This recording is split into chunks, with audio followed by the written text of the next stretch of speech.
สำบายดีทุกคนนี่คือภาพบรรยากาศตามถนนหนทางในนครหลวงเวียงจันทร์โดยเฉพาะด้านหน้ามหาวิทยาลัยแห่งชาติสปป.ลาวนะหรือว่าดงโดกคลิปวิดีโอนี้เขาจะเดินทางไปแถวลักษาเอ็ดเส้นทางลงสู่สายใต้เส้นทางที่3ใต้เนาะเลยถ่ายบรรยากาศให้บรรดาทานได้เบิ่งกันอยู่ข้างกลางนี่เพิ่นกำลังมีการก่อสร้างรถเมล์ด่วน MRT นะก็จุดเริ่มต้นก็จะอยู่แถวนี้ไปสิ้นสุดอยู่ที่สร้าง3หัวหรือแถวคาวพลาซ่าก็กำลังมีการก่อสร้างอยู่ในตอนนี้บรรยากาศที่นครหลวงเวียงจันทร์ในมื้อวันอาทิตย์มื้อนี้วันที่20เดือนเมษายนปี2025ก็ผ่านพ้นปีใหม่ลาวมาสดๆฮ้อนๆเลยเนาะบางคนก็ฮ้อนเงินเส้นเดียวกับประดับดินเลยลิ้นบุญหมดตัวแล้วเนาะ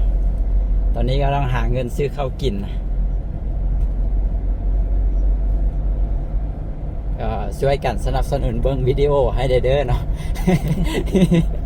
ตอนนี้ต้องขออ้อนวอนแล้วแหละ ว่ามีเงินกินข้าวรู้สึกว่าตั้งแต่ปีกายมาปีนี้รู้สึกว่าฟืดจังไรเขานะหาเงินหาคำก็ฟืดจังไรเขาเป็นน้ำมินี่เลยบ่ฮะเป็นน้ำมันมินี่เลยมันเป็นอย่างหู้หนาเนาะจักตอนนี้นะมีนี่แดมีนี่เล็กๆน้อยๆบ่น้อยเลย แล้วก็เลี้ยงเป็นคนฮักหมาเนาะปกตินี่บ่ค่อยเลี้ยงเป็นคนฮักหมาแต่ก็แบบคันมาเลี้ยงแล้วหนะก็เลยมันเลี้ยงแล้วมันมีภาระนะก็เลยว่าบ่ค่อยเลี้ยงแต่สุดท้ายมาก็เลี้ยงพอเลี้ยงหมาแล้วสิออกไปใส่สิไปถ่ายคลิปออกเดินทางไปใส่ก็รู้สึกคือแต่บ่มีคนอยู่เฮือนจังได๋โอ้บ่ได้ออกเดินทางแบบว่าเป็นเดือนแบบว่าออกเดินทางยาวนะจักปีแล้วว่า2 ปีแล้วตินี่รถน่าจะติดยาวไปจนฮอดไฟแดงด้านหน้าแล้วไฟแดงถุงโดก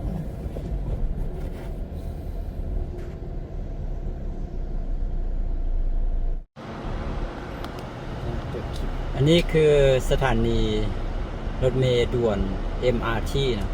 สถานีใหญ่เลยได้นี่เนาะเห็นบ่เขาเจ้าซิมีอันอะไรเขาเจ้าเฮ็ดทางเวียนไปนี่ว่ะเจ้ากำลังเฮ็ดทางอย่างนี้เพื่ออันนี้เขาเจ้าจะมีห้องขายเครื่องบ่แม่นห้องขายปี้นำได้แต่สถานนี้จะมีห้องขายปี้นำเนาะก็คือผู้ใดจะขึ้นรถเมล์ก็คือต้องซื้อปี้ก่อนน่าจะประมาณนั้นซื้อปี้แล้วก็นั่งท่าวันเดี๋ยวเขาเจ้าก็จะมีตังมีอย่าง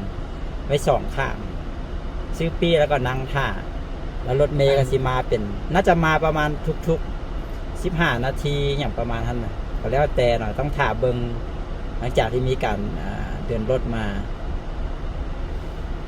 ประเทศน่าจะแบบว่าโหลดยูนิโทรศัพท์แล้วขึ้นรถเมล์แล้วสแกนที่แบบเขาเจ้าว่าซิมีหั่นแหละไว้สามารถซื้อผ่านแอปได้อย่างประมาณนั้นแหละซิมีหลายแบบนั่นแหละคือกับรถไฟหั่นแหละผู้ใดบ่มีแอปผู้เฒ่าผู้แก่ผู้ฮู้เอาซื้อก็มาซื้อที่อยู่สถานีแบบนี้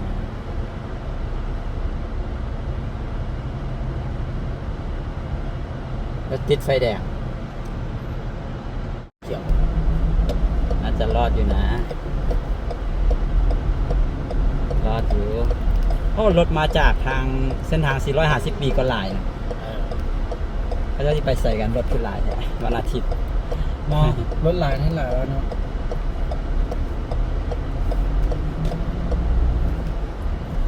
โอ้คิวรถสายใต้ช่วงนี้ก็สีวุ่นๆกันได้แล้วเนาะเสาร์อาทิตย์ในทุกเห็นเขาเจ้าอันนั้นบอกเขาเจ้าฝากรถจักรนะเขาลืมบนเข้าไปทางเมื่อกี้นี้แต่ว่าคนก็เขาเจ้าน่าจะไปเอาออกมาส่วนใหญ่แล้วแหละส่วนหลายแล้วเขาเจ้าเอารถจักรไปฝากไว้อันคิวรถสายใต้แล้วเขาจะเดินทางไปนะเพราะบางคนเขาเจ้าอยู่ห้องท่อห้องแถวสินะเอารถจักรป้ายไปห้องแถวมันอันตรายเลยแล้วอีกอย่างหนึ่งก็คือถ้าจ้างตุกจ้างรถแท็กซี่นี่มาที่คิวรถสายใต้มันก็แพงเลยคือจากในเมืองเข้ามาบางคันนี่ก็เอาไปหลายแสนเลยได้150,000 200,000เขาเจ้าก็เลยแบบขี่รถจักรมาปะไว้ค คิวรถสายใต้แล้วก็เดินทางลงไปบ้านไปเฮือนทางใต้อะนะไปลิ้นบุญปีใหม่อะนะแล้วก็กลับมาเอารถจักรเขาเจ้าฝากไว้ อืม ความหลายเต็มหลายอันเลย ก่อนอันบุญอันก่อนปีใหม่ลาวหันก็ลืมไปถ่ายคิวรถเมย์ให้ทุกคนได้เบิ่งคนหลายได้หลายว่ะแบบว่าแบบ แบบปนย่างคล้ายๆ คือบุญเลยนะเบียดกัน เออ โอ้ เพราะว่าถ้าเกิดว่าคนทางใต้หลายอยู่แล้วเนาะถ้าเทียบว่าประชากรอยู่ทางใต้กับทางเหนือนะประชากรอยู่ทางใต้ก็น่าจะหลายกว่าอยู่ทางเหนือเนื่องจากว่าพื้นที่ทางใต้มันมีพื้นที่ทำมาหากินหลายนะพื้นที่เพียงอะนะทางเหนือมันมีภูส่วนใหญ่อะนะ บดแล้วก็ แล้วก็ คิวรถเมย์ตัวคิวรถเมย์สายใต้นี่มันก็เชื่อมต่อไปทางคิวไปทางภาคเหนือก็ได้ดิมัน ไปทางเหนือก็มีแต่เชียงขวาง ก็มี มีแต่เชียงขวาง เชียง ก็ไป เชียงขวาง ก็ไปเวียดนาม สัก ไปเวียดนามก็ว่ากันหลายได้ อ่า เพราะคนเดินทางไปมาเวียดนามมันก็หลายอะนะ แม่น เพ ร ราะ ถ ว่า เวียดนามก็หลาย เวียดนามหลาย และอย่างหนึ่งขี่รถสายใต้มันคนหลายอะเพราะว่ามันบ่คือทางเหนือเขาจะมีรถไฟสินะคนส่วนใหญ่เขาเจ้าก็จะไปใช้บริการรถไฟส่วนหนึ่งก็ไปทางรถสินะแล้วก็ส่วนหนึ่งก็ไปทางยนต์แต่ทางใต้ก็จะมีแต่สองทางเลือกเนาะคือทางรถกับทางยนต์ยังบ่ทันมีรถไฟเด้ โอ้คันมีรถไฟไปนี่เนาะเหนือใต้นี่คือสิคักเนาะ ทางใต้ก็สิครับ ทางใต้ขี่ลวดไปเหนือโอ้เจ๋งหลวงพระบางนี่สิเนาะครับนี่ติดไฟแดง อันนี้ก็จะเอิ้นไฟแดงอยู่นะ ไม่แน่ใจ ทางซ้ายมือเขานี่จะขึ้นไปที่ดงโดก อ่ เป็นทางลัดมาจากด้านหลังดงโดก กูดีไปซอดอยูบอนหอพักสกิมโอ้สุขทวี มัน ใหญ่ได้อยู่นี่นะ เบิ้งคือสาขาใหญ่เนาะ เขา แต่ เจ้า ว่าสาขาหลัก มี ที่ใส่เนาะสุขทวีนี่ น่าจะทงคันคำบ่เดี๋ยวนี้เขาเจ้ามีได้อย่างก็มาลาฮอตพอตมีอย่างที่อยู่ในนี่แบบว่าเป็นมีอาหารมีอย่างน้ำมานะ อาหารหม้อไฟอาหารจุ่มบ่เนี่ยเนาะ อันนี้ตลาดดอนหนูนนะทุกคน ตลาดน้อย ผู้สาวที่ข้ามทาง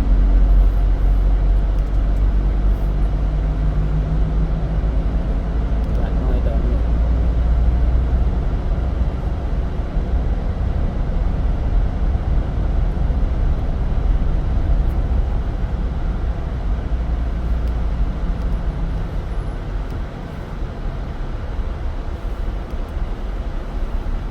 มื้อนี้ก็วันอาทิตย์แล้วเนาะ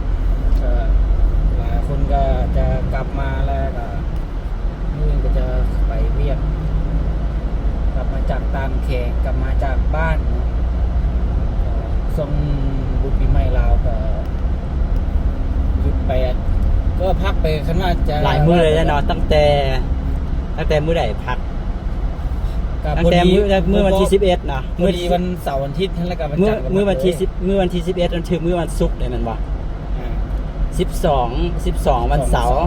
13ท่านวันอาทิตย์ แล้วก็14เป็นมื้อปีใหม่เลยนะก็คือวันจันทร์ก็คือพักมาตั้งแต่มื้อวันศุกร์วันนะมื้อวันที่11พักมาตั้งแต่มื้อวันที่11แล้วก็ ประมาณ8 มื้อ พักอาทิตย์ 9 มื้อ พักประมาณเกือบ10มื้อนะอะไรก็10มื้อพุ่นแหละพักแต่11แล้วก็มื้อวันที่21จึงไปเฮ็ดเวียกเลย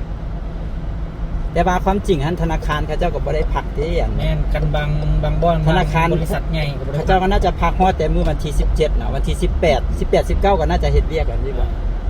19มื้อวันศุกร์อ่ะแล้วบ่แม่น19 แล้ว วัน สง เสาก รานต์ ร์ ปุ๊บมื้อต่อมาแล้วก็ถือว่าเฮ็ดเวียกเลย แม่นบ่ อ่า บ่ว่าสิป่านนั้นเลยเอา แม่นๆ แล้วคนที่เดินทางไปตั้งแผงในจังได๋ซะ ก็ต้องมาก่อน ก็ต้องมามื้อวันที่16อ่ะ มามื้อสงกรานต์ โอ้ สุดท้าย โหดอยู่ได้ ก็แบบนั้นเลย แบบนั้นเลยได้ เดี๋ยวความจริงมื้อวันที่16เป็นมื้อสุดท้ายเขาจะแบบใช้กันเต็มที่อะนะตัวเองต้องได้เดินทางสินะเพราะเดินทางมื้อสงกรานต์มื้อวันที่16ก็ถือว่าอันตราย ยังอีก นะ ยังอีก2 มื้อนะที่จริงก็น่าจะควรพักให้แต่ว่ามันก็ปิดโดนหลายก็บ่ได้แค่วางพัง ส่วนหลายถ้าเป็น บริษัทใหญ่ ถ้าเป็นรัฐน่าจะถึงบ่พักก็น่าจะลาต่อเลย แม่นกันทารัฐนี่ น่าจะลาต่อแล้วก็วันจันทร์จะมานี่แหละก็คือมื้ออื่นนี่แหละมื้อโพสต์วิดีโอนี่นะจะเป็นมื้อมากลับมาเฮ็ดเวียกอะนะเพราะเห็นหมู่หลายคนก็หายเขาจะกลับมาหลวงเขาบางมื้อวานบอกมื้อนี้บางคนก็มามื้อนี้บางคนก็มามื้อวาน ถึงจะมาเมื่อวันที่17-18ก็พี่รถไฟก็เต็ม หลายคนก็ต้อง แม่ ผ่าน แม่เขาเจ้าก็เฝ้ามาเวียกมากันที่กันบอกว่าแบบว่าต้องแบบว่าเวลาขาไปนะต้องจองขากลับมาพร้อมเลยนะ ความจริงมันจองได้7 มื้อนะตอนนี้ จองได้7 มื้อจองล่วงหน้าได้7 มื้ออันนี้ก็คือเส้นทางได้ที่13ใต้นะแถวๆนี้บ้านอย่างก่อนที่จะฮอดหลัก16น่าจะเป็นหลัก14บอกบ้านแถวนี้ จังหวัดแถวนี้บ้านเนี่ยก็ลืมแล้วนะแต่นี้กระโบได้มาดนแล้วกันมากับขี้กายโบค่อยนั่นกันเลยโบได้แว่ รถขึ้นลายแถวข้างหน้าเขาจะเห็นไหม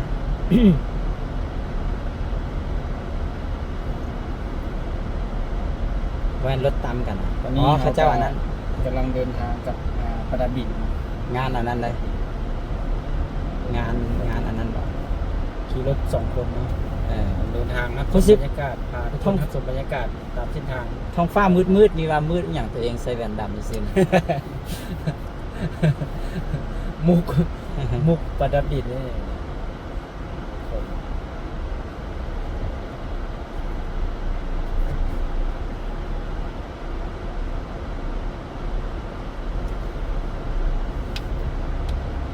พระเจ้าแฮนะงานนั้นนะงานขาวดำ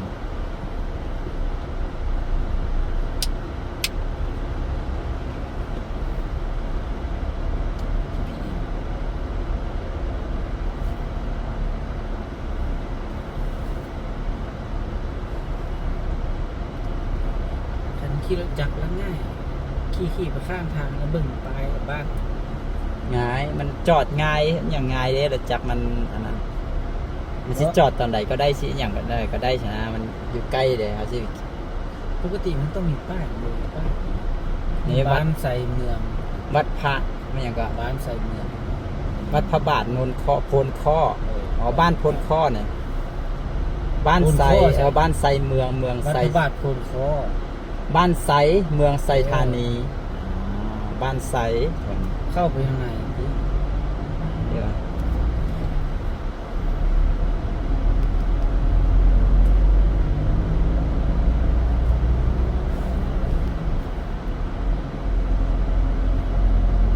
อากาศต้นสวยนี่ก็ตามที่นี่ก็โบค่อยอันนั้นเนาะ มันเป็นเขาเอิ้นว่าก็มันเป็นแดดฝนนะมันจะเป็นแบบนี้นะแล้วมันจะฮ้อนแล้วก็เดี๋ยวก็จะมีฝนตกลงมาจุดใดจุดหนึ่งนี่แหละฮ้อนอบอ้าวแล้วก็ฝนตก อีกจังน้อยเขาก็จะฮอดสนามกีฬาแห่งชาติอยู่นครหลวงเวียงจันทน์อยู่หลัก16เลย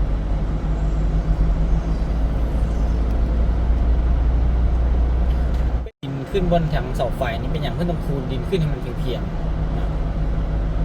เป็นอย่างบ่ให้มันลุกๆน้อยหนึงเวลาเขาหดน้ำหรือว่าฝนตกใส่แล้วมันดินมันจึงบ่ล้นออกมาจากทางล้นมาใส่ทางเป็นอย่างคือบ่เฮ็ดอันนั้นดีกว่า เพื่อความงามเด เห็นรูปนั่นกันงามเวลาย่างโป่ง มันจะบ่งามข้าเจ้าอัน ข้าเจ้าเฮ็ดวิจัยมาแล้ว ถ้าเจ้าเฮ็ดความจริงอันนี้ข้าเจ้าเฮ็ดเนินบ่พอเนี่ยถ้าทั่วๆไปนะบ่ว่าจะอยู่ต่างประเทศหรืออยู่ไสก็เห็นข้าเจ้าเฮ็ดได้ก็คือข้าเจ้าสิเฮ็ดเนินขึ้นนั่นบ่เนินขึ้นคือกับหลังเตาหั่นนะคือหลังเตาเวลาข้าเจ้าปลูกหญ้าปลูกต้นไม้ใส่เขี้ยวงามเวลาเอาเบิ่งไปมันจะงามเด้อ การให้ลุกแต่ แล้วอีกอย่างนึง คันลุกแล้วย่างโป่งขึ้นยาวๆมาบ่งามอ่ะ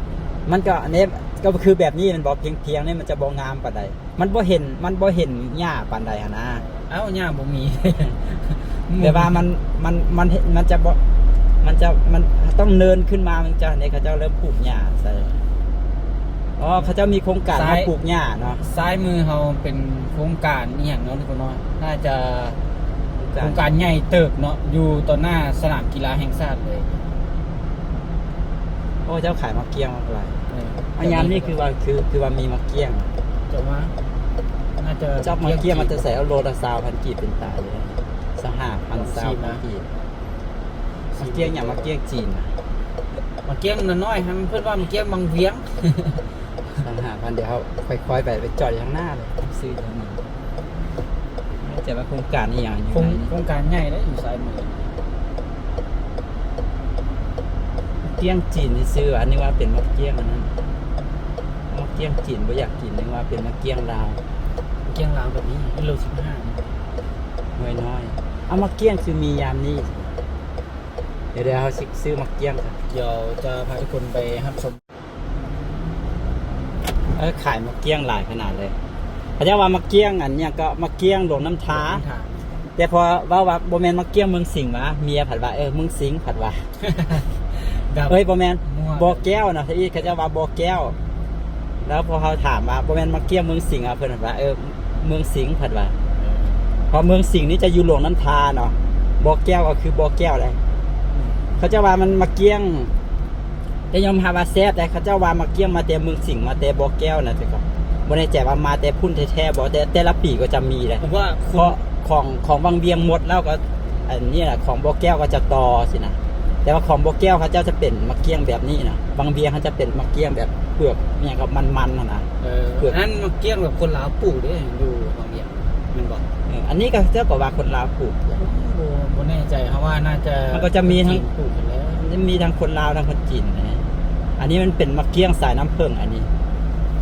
มะเกี้ยงสายน้ำผึ้งมันก็จะเป็นแบบนี้นี่ก็คนลาวนี่แหละปลูกถ้าเป็นคนจีนปลูกว่าน่าจะได้ราคานี่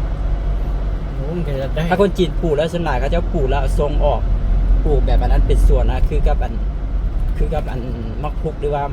มักเกี้ยงใหญ่มักส้มโออยู่อันบางวีอยู่ โอ้นี่ กา ทุกค ซี น นะ ข้าเจ้ากำลังปลูกหญ้าอยู่ซ้ายมือนะปลูกหญ้าอยู่กลางเสาไฟเส้นกลางเส้นแบ่งกลางอันตอนหญ้าเอามาไหม้นี่เขียวอยู่หลังจากนั้นเป็นอะไรกันเหลือง มันก็ติดเชื้อมันก็ต้องเหลืองนะ บอกว่ามันติดก็เหลืองนะเพราะว่าเขาเจ้าบุค่อยนั่งแรกๆก็หลังๆไปแล้วก็เริ่มแล้วจากอาทิตย์เป็นเดือนจากเป็นเดือนแล้วก็ครึ่งปีทางรัฐ16นี่เพิ่นกำลังปลูกหญ้าเนาะให้มันเขียวงามอยู่เนาะ แล้วตอนทำนี้ท่านส่วนหลายบริษัทมันบริเวณว่าคนที่มาปลูกนี่มันจะเป็นอันนั้นเลยมันจะมีบริษัทมาหับเป่าปลูกแล้วมันก็จะมีประกันแบบว่า3 เดือนบ่6 เดือนบ่สินะจะอยู่ในช่วงประกันท่านบริษัทเขาเจ้าก็สิดูแลคันมันตายอหย่างเขาเจ้าก็ต้องได้มาเปลี่ยนสินะแต่หลังจากนั้นเขาเจ้ามอบให้กับทางหลวงแล้วก็แล้วแต่ทางหลวงแล้วว่าจะมาหดน้ำได้บ่คันมาหดน้ำบ่ได้มันก็ตายคันหดน้ำได้มันก็เขียวงามไปตลอด ค่ะกลับมาบ่แน่ใจว่าเราจะขี่รถไปฮอดไสเนาะตอนนี้เราก็ขี่รถไปเรื่อยๆเนาะคันถ้าว่ากลับไวเนาะจะลองสวนเพิ่นเข้าไปทางหลัก19เนาะบ้านดงบังตรงเนาะ มันดงบางคือว่าเคยไป เดินไปเดี๋ยวไปลองขี่เข้าไปเบิ่งเนี่ยมันก็คักเด้ไม่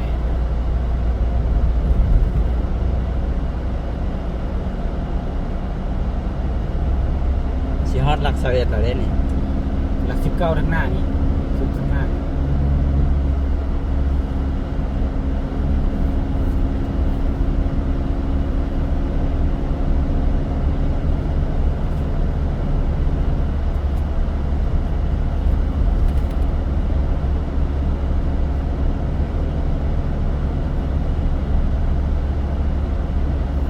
ถ้าเกิดว่าเป็นถนนซีเลนแบบนี้ยาวไปจนไปฮอด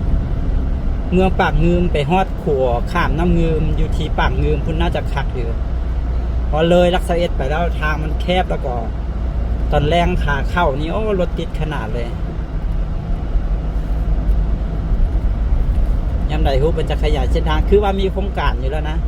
แต่บ่ฮู้ว่ายามใดมันสิเริ่ม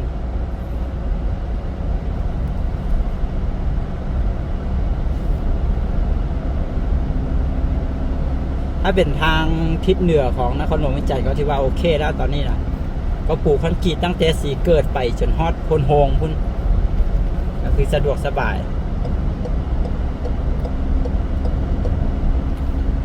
ตามเดี๋ยวนี้เขาเจ้าก็เริ่มบุกเบิกเนาะบุกเบิกเริ่มออกมาอยู่แถวนี้หลายขึ้นเลยได้นี่ ไล่เข้าไปแถวทางในเนี่ยแถว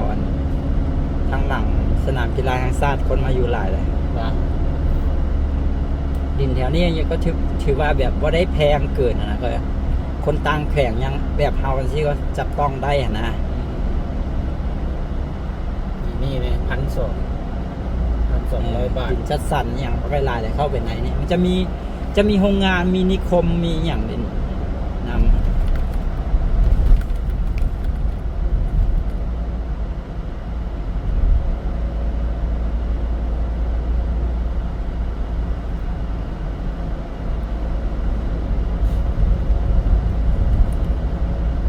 ฮอนลักเซอร์เอ็ดเลยเด้แป๊บเดียวเลยทุกคนไฟแดงลักเซอร์เอ็ดเลี้ยวขวาไปถนน450 ปีแล้ว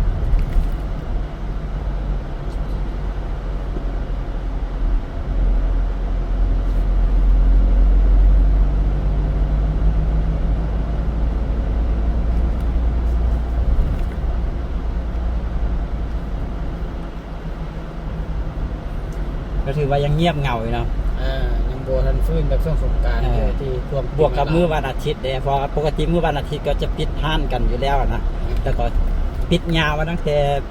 ปีใหม่ลาวมาจนฮอดตอนนี้นะทุกอย่างก็เลยยังบ่ฟื้นเถอะยังเงียบเหงาอยู่พอเลยจากจุดนี้ไปก็จะเป็นถนนแบบนี้แล้วนะ บ้านลักเซอร์เอ็ดเมื่อกี้ยังเป็นทางคอนกรีตนะนี่เป็นทางยางอันเป็นเฮ็ดเส้นทางนี้แล้วหรือยังมากับพันได้เคยพาทุกคนขี่ข้ามชมบรรยากาศแล้วก็ตัวเขาเองกับพันเคยขี่ไปเที่ยวเด็เฮ้ยทางเพิ่นเฮ็ดแล้วแล้วเนาะ นิสัย จากเส้นนี้ไปฮอดปากสันนี่นะแล้วเมื่อแล้วตัวยัง แล้ว แต่ว่าแถวจุดนี้บ่ได้เฮ็ดนะเฮ็ดพุ่นนะตั้งแต่พุ่นนะเลยข้ามขัวไปพุ่นนะ โอ้ ข้ามขัวน้ำงืมไปพุ่นนะแถวนี้ แสดงว่าทางอันจากบ้านลักเสอ็ดนี้เนาะจากลักเสอ็ดนี้ไปหาอันบ้านให้ที่น่ะ ก็ยังเป็นแบบนี้ไป เป็นทางแบบนี้ไปเนาะ โอ้คันเราถือเพกับเพไปเลยเนาะ แต่ว่ามันเริ่มตั้งแต่พื้นที่ที่เป็นแขวงบริคำไซไปนะพระเจ้าจึงเฮ็ดตัวนี้มันเป็นเขาเรียกไงก็มันเป็นความรับผิดชอบของนครหลวงเวียงจันทน์นะแต่ตัวนั้นมันจะเป็นอีกโครงการหนึ่งเส้นทางเส้นเดียวกันอยู่แต่ว่ามันแบ่งพื้นที่รับผิดชอบนะ ที่จริงคันเส้นตัวนี้เฮ็ดก็จะได้4 เลนเนาะ คันเฮ็ดก็ต้องเฮ็ดเป็น4 เลนแบบ เพราะว่าทางมันก็กว้างอยู่แล้วนะเนาะทางมันกว้าง อันนี้แท้เขาเจ้าสิปลูกคอนกรีตบาดเดียวเลยคือกันกับไปทางอันนั้นแหละอย่างก็ไปทางไปทางนายไซทองนะขึ้นไปทางเหนือนะเขาเจ้าก็ต้องเฮ็ดแบบนั้นไปเลย ทางเข้าไปเมื่อกี้นี่ว่าบนที่ว่า แม่น สิไปเลย ขี่ไปเบิ่งก่อนขี่ว่าขี่เฮาจะขี่ไปใส่นี่ ก็บ่ฮู้แล้วบ่มีจุดหมาย หมายขี่ไปเรื่อยๆเนาะขี่ไปขี่มาเพิ่นเฮาไปฮอบปากสัตว์กันทุกคน สังเกตว่าเส้นทางเส้นนี้มันจะต้องควรนะ ใช้คำว่าควรควรต้องได้ขยายเป็น4 เลนหรือเป็น6 เลนถ้าได้เป็น6 เลนบาทเดียวแฮงจะดีนะเพราะว่า4 เลนนี่ก็ในอนาคตก็บ่พอกันแน่นอนเนาะ4 เลนเพราะว่าทางนี้นะคนจะอยู่หลายแล้วก็มันเป็นพื้นที่ที่นครหลวงเวียงจันทน์ตั้งใจขยายตัวเมืองออกมาทางนี้ค่อนข้างจะหลายนะสินะแล้วก็จะอัดยิ่งตอนแรงเนาะตอนแรงนี่รถเข้าในเมืองนะรถเขาเจ้าไปหันไปนี่แล้วเขาเจ้ากลับเข้าสู่ในเมืองนะรถติดขนาดเลยเวลาไปทางใต้กลับมาแล้วมาฮอดตอนช่วงแรงๆนะเข้าไปนี้มันมีนิคมอุตสาหกรรมและการค้าเวียงจันทน์อย่างก็เวียงจันทน์พลทอง โนนทอง นี่รถติดเลย แถวนี้ก็เป็นตลาดของคนไซด์เลย จากนี้ไปฮอดขวน้ำเงืมพุ่นประมาณ50 หลักพุ่นนะ50 กิโลเมตรพุ่นนะใช้เวลาดนเติบเลยรถติด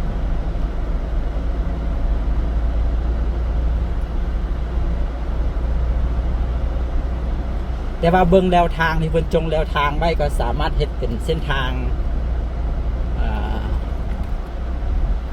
10 เลนได้เลยนะ 10 เลน4 เลน 10 เลนเบื้องละ5 เลน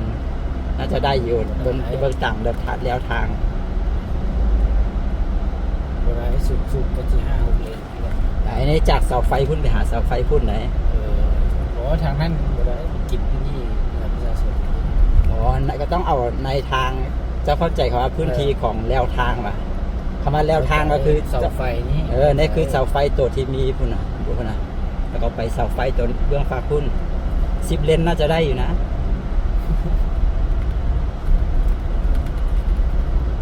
นี่เฮาอยู่นี่ก็ยังเป็น2 เลน2 เลนก็บวกไปอีก10 เลนก็คือเบื้องละ5 เลน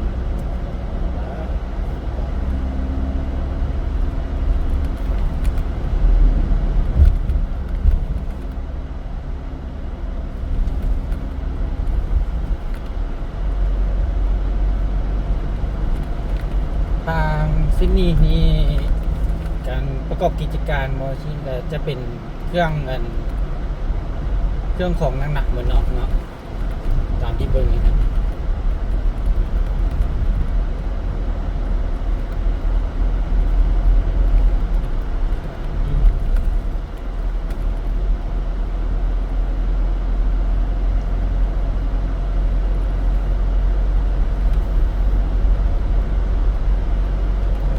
หลัก40 บาทหลัก40 บาทแล้วก็บ้าน มีอย่าง บ้านพร้าวอ่ะ อันนี้เป็นสุสานได้ทุกคนนี่ทางนี้ ขวามือซ้ายมือเนาะ ใส่แต่ว่าใส่คำทั่วไปว่าสุสานแต่ว่าคำทางเป็นทางการมันว่าสุสานสุสานนักพบปฏิบัติแห่งชาติ สุสานนักรบ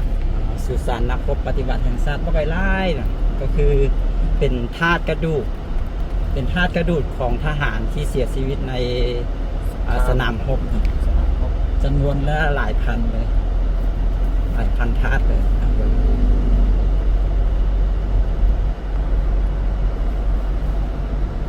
ที่จริงเข้าไปถ่ายบ่ได้วะ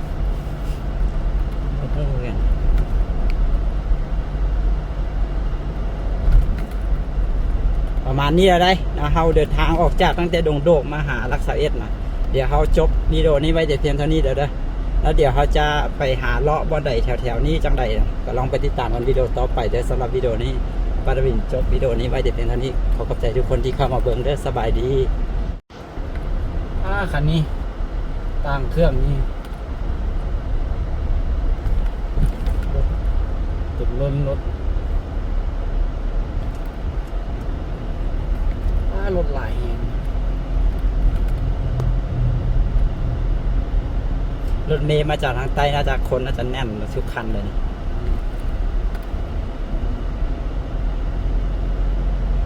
รถหลาย อ๋อถูกรถแก้แห่ที่นี่เนาะ